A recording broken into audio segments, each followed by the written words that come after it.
TVK தலைவர் விஜய் அவர்கள் நாமக்கல்ல என்னப்பா பேசினாரு? செப்டம்பர் 27 நாமக்கலுக்கு வந்து ஒரு சுற்றுப்பயணம் கேம்பெயினிங் யாரெல்லாம் அட்டாக் பண்ணாரு, என்னெல்லாம் பேசினாரு அப்படின்னு பார்ப்போம்.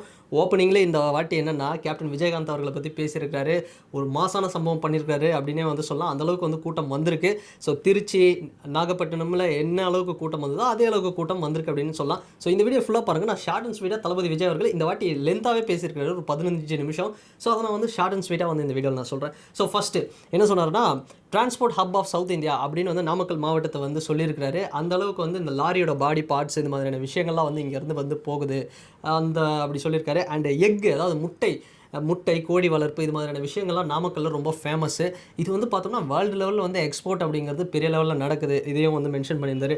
அண்ட் முக்கியமான ஒரு விஷயம், தமிழன் என்று சொல்லடா தலை நிமிர்ந்து நில்லடா அப்படின்னு நாமக்கல் கவிஞருடைய வாக்கியத்தை கேப்டன் விஜயகாந்த் அவர்கள் என் அண்ணன் அப்படின்னு சொல்லி இவர் வந்து சினிமாவில் பேசுனது, அதை வந்து இவர் பேசுனது. அண்டு நாமக்கல் கவிஞர் அதாவது ராமலிங்கம் பிள்ளை அவர்கள் இந்த மண்ணை சேர்ந்தவர், ஒரு துணிச்சலான ஒரு கவிஞர் அப்படின்னு வந்து அதெல்லாம் சொல்லியிருந்தார்.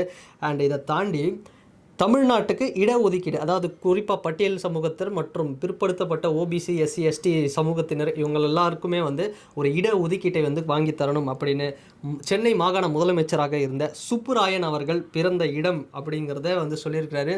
ஸோ சமூகம், அதாவது மக்களுக்கு வந்து இந்த கம்யூனல் ஜிஓ அப்படிங்கிறத 1071 அப்படிங்கிறத பாஸ் பண்ணது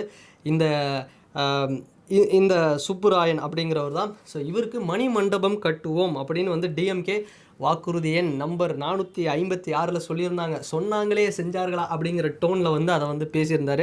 ஸோ இது வந்து ஒரு ரொம்ப வைரலாக போயிட்டுருக்கு. ஸோ இதை தாண்டி விஜய் அவர்களுக்கு வந்து இந்த ஹியூமர் சென்ஸ் அப்படிங்கிறது அதிகம். ஸோ இதில் வந்து என்ன சொல்லியிருந்தாருன்னா, ஒவ்வொரு வாக்குறுதியும் வந்து கொடுக்குறாங்க. ஆனால் வடிவேல் ஒரு படத்தில் பாக்கெட் எடுத்து இப்படி காட்டுவார் பார்த்தீங்களா, சத்யராஜ் காமெடியில், அந்த மாதிரி வந்து பண்ணிட்டு இருக்கிறாங்க. வாக்குறுதி எம்டி பாக்கெட்டாக தான் இருக்குது அப்படிங்கிற மாதிரி காமிச்சிருக்கிறாரு.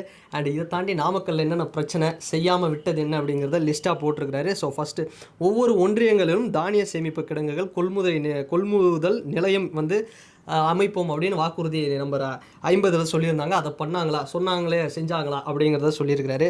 அண்ட் இதை தாண்டி இந்த கொப்பரை தேங்காயிலேருந்து எண்ணெய் எடுக்கிறது, ஸோ இதை உற்பத்தி பண்ணி நியாய விலை கடைக்கே வந்து நம்ம விற்பனை பண்ணோம் அப்படிங்கிறது வாக்குறுதி எண் 66. இதை சொன்னாங்களே செஞ்சாங்களா அப்படிங்கிறத வந்து மென்ஷன் பண்ணியிருந்தார். இதை தாண்டி அரசு ஊழியர்கள், ஆசிரியர்கள் இவங்களுக்கும் தாண்டி இந்த போக்குவரத்து ஓட்டுநர்கள் இவங்களுக்கு வந்து ஓய்வூதியம் அப்படிங்கிற திட்டத்தை அறிவிக்கணும், இதை வந்து வழங்கணும் அப்படின்னு வாக்குறுதி எண் 152 இதை சொன்னாங்களே செஞ்சாங்களா அப்படிங்கிற மாதிரி இதையும் வந்து மென்ஷன் பண்ணியிருக்காரு. இப்படி வந்து பல விஷயங்கள் திமுக செய்யலைங்க அப்படிங்கிறத நாமக்கல் மக்களுக்கு ஓப்பனாகவே அவரோட கேம்பெயினில் வந்து சொல்லியிருக்காரு. ஸோ இதை தாண்டி ஒரு டேட்டா சொல்லியிருக்காருங்க. நாமக்கல்லில் 5 கோடி முட்டைகள் ஒரு நாளைக்கு வந்து உலகம் முழுக்க வந்து எக்ஸ்போர்ட் ஆகுது. அப்படிப்பட்ட ஒரு இடம், இங்கே இந்த முட்டைகள் வந்து பாதிக்காத அளவுக்கு சேமிப்பு கிடங்கு அப்படிங்கிறது பெரிய லெவலில் இன்னும் வரலை. அதை தாண்டி வைராலஜி அண்ட் இந்த டிசீசஸ், பாக்டீரியா, வைராலஜிக்கல் இதெல்லாம் வந்து டிசீசஸ் இதெல்லாம் வந்து ரிசர்ச் பண்ணுற அளவுக்கு ஒரு மையம் வந்து இங்கே அமைக்கலை. ஸோ அப்படிங்கிறதையும் வந்து மென்ஷன் பண்ணியிருக்காரு. இது இவங்க மட்டும் இல்லைங்க, டிஎம்கே மட்டும் இல்லை, ஏடிஎம்கேவும் இதை செய்யலை. இந்த ஆட்சி, முன்னாடி இருந்த ஆட்சி யாருமே பண்ணல அப்படிங்கிறதையும் வந்து சொல்லியிருக்காரு. அண்டு குறிப்பாக இந்த இடத்துல நம்ம ஒரு முக்கியமான ஒரு விஷயங்க, ஹைலைட்டான ஒரு விஷயம் என்னென்னா, விஜய் அவர்கள் வந்து ஒன்றுமே பேச மாட்டாரு அப்படின்னு சொல்லி பேசுன்னு சொல்லி இன்றைக்கி நிறைய விஷயத்த வந்து அவரை பேச வச்சிட்டாங்க அப்படின்னு தான் சொல்லணும். ஸோ டிஎம்கே எம்எல்ஏ அவர் வந்து பார்த்தோம்னா ஹாஸ்பிட்டலில், அவருக்கு சொந்தமான ஒரு ஹாஸ்பிட்டலில், ப்ரைவேட் ஹாஸ்பிட்டலில் ஒரு கிட்னி திருட்டு அப்படிங்கிறது நடந்தது. இது வந்து குறிப்பாக ஏழை பெண்களை, ஏழை குடும்பத்தை சேர்ந்தவர்களை வந்து டார்கெட் பண்ணி இந்த மாதிரிலாம் பண்ணாங்களே. ஸோ இது வந்து எவ்வளோ பெரிய பிரச்சனையாக இருக்குது, நாடு முழுக்க வந்து ஒரு அதிர்ச்சியாக இருக்குது. ஸோ இது வந்து நம்ம ஆட்சி வந்தோம் அப்படின்னா இதையெல்லாம் வந்து நம்ம சரி செய்வோம் அப்படிங்கிற மாதிரி ஒரு ஷூரிட்டி கொடுத்துருக்காரு. அண்டு முக்கியமாக மக்களுக்கு அடிப்படை சாலை வசதி, குடிநீர் இது மாதிரியான விஷயங்கள், பெண்கள் பாதுகாப்பு இதெல்லாம் வந்து லேக்காக இருக்குங்க. நம்ம கவர்மெண்ட் வந்ததுன்னா இதெல்லாம் சரி பண்ணுவோம். பட் இதை தாங்க நாங்கள் டிமாண்டாக வைக்கிறோம். விஜய் இதை பேசுகிறான், ஒரே டேப்பை பேசுகிறான், டேப் ரிகார்ட் மாதிரி வந்து பழைய விஷயத்தையே போட்ட விஷயத்தையே தேய்ச்சி பேசுகிறான் அப்படின்னு சொல்கிறீங்களே. நான் கேட்குறது என்னங்க, அடிப்படையான ஒரு விஷயத்தை தான் கேட்குறேன். இது தப்பா அப்படிங்கிற மாதிரி தளபதி விஜய் அவர்கள் மென்ஷன் பண்ணியிருக்காரு. ஸோ இன்னொன்று முக்கியமான ஒரு விஷயங்க, இன்றைக்கி ஒரு சம்பவம் பண்ணியிருக்காரு. என்னென்னா, இவ்வளோ நாள் டிஎம்கே பிஜேபியை தான் வந்து கிரிட்டிசைஸ் பண்ணார். ஃபஸ்ட் டைம் ஏடிஎம்கேவை கடுமையாக ஒரு விமர்சனம் பண்ணியிருக்காரு. அது என்ன அப்படின்னு பார்ப்போம். ஸோ ஃபாசிச பாஜக அப்படின்னு வந்து பிஜேபியை சொல்லி டிஎம்கேவும் பிஜேபியும் ஒரு மறைமுக அலைன்ஸ் வந்து வச்சுருக்காங்க. ஸோ இந்த மாதிரி நான் வந்து அப்படி ஒரு அலைன்ஸ்லாம் போக மாட்டேன் அப்படிங்கிறத சொல்லியிருக்கிறாரு.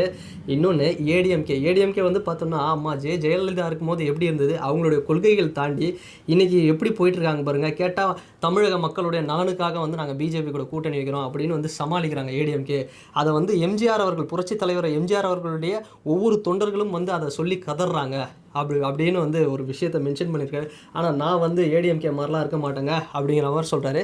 இதில் வந்து அவர் பிஜேபி கூட எந்த காலத்துலையும் வந்து கூட்டணி போக மாட்டேன், ஒருவேளை ஏடிஎம்கே பிஜேபி கூட்டணிலேருந்து வெளியே வந்தால் நான் போவேன் அப்படிங்கிற மாதிரி கூட சொல்லியிருக்கலாம். அவர் அப்படி தான் சொல்லியிருக்காருன்னு நினைக்கிறேன். ஸோ அடுத்து பிஜேபி என்னங்க பண்ணாங்க தமிழ்நாட்டுக்கு? நீட் அப்படிங்கிறத கொண்டு வந்தாங்க.